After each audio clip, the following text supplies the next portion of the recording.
Elaine M here, APS at Perfect Swing Academy. You're going to be listening to Daniel R. Shugart. He's the only master in the whole world of golf with the down, under, and up. See, the down, under, and up is completely different from what you've learned all your life. So when you come here, you need to take your time and study all the steps. We have a lot of different steps to learn. This video here is how the golf club works. Here's Dan Shauger, the master of all his books and DVDs.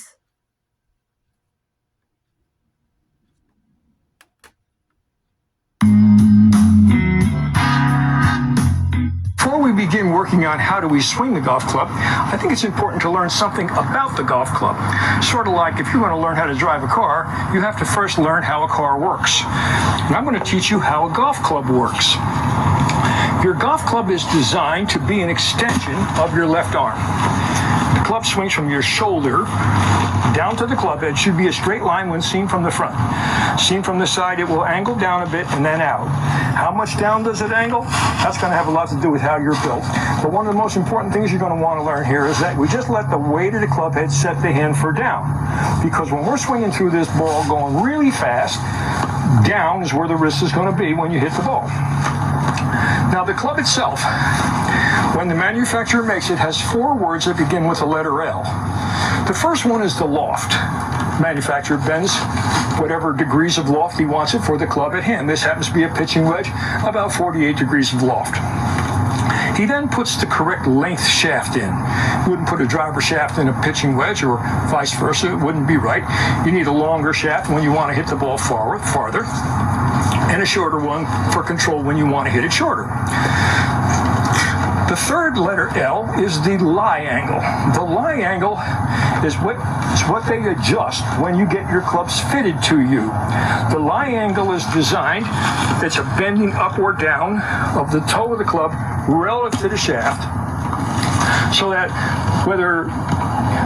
your club will hit the ground with the sole flat on the ground, which would enable it to dig a nice divot that's the same depth at the toe as it is at the heel. You wouldn't want the heel hitting first, because that would cause the toe to close. If you hit the toe first, that would cause the club to open. So you want your club to go through so that it's taking this nice divot, and that's what the lie angle does for you. You get a set of fitted clubs, and I strongly urge you to get fitted clubs. That's going to make a big difference in how you're able to play the game. So there's a 4th letter L. The 4th letter L is called the lead angle. The lead angle is the amount that the shaft is bent forward relative to the leading edge of the club.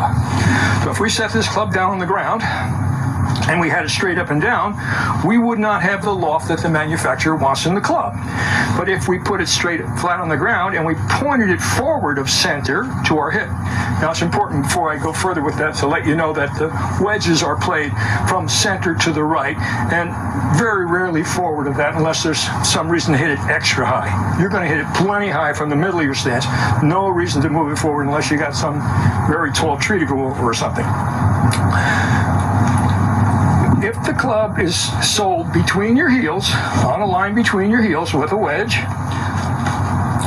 and you lean the shaft forward until it points at your hip, then you'll have the correct lead angle. It'll position your hands, depending on your height and the length of your arms, some dimension in front of the ball. Now, in my particular case, it's about 4.5 inches ahead of the ball.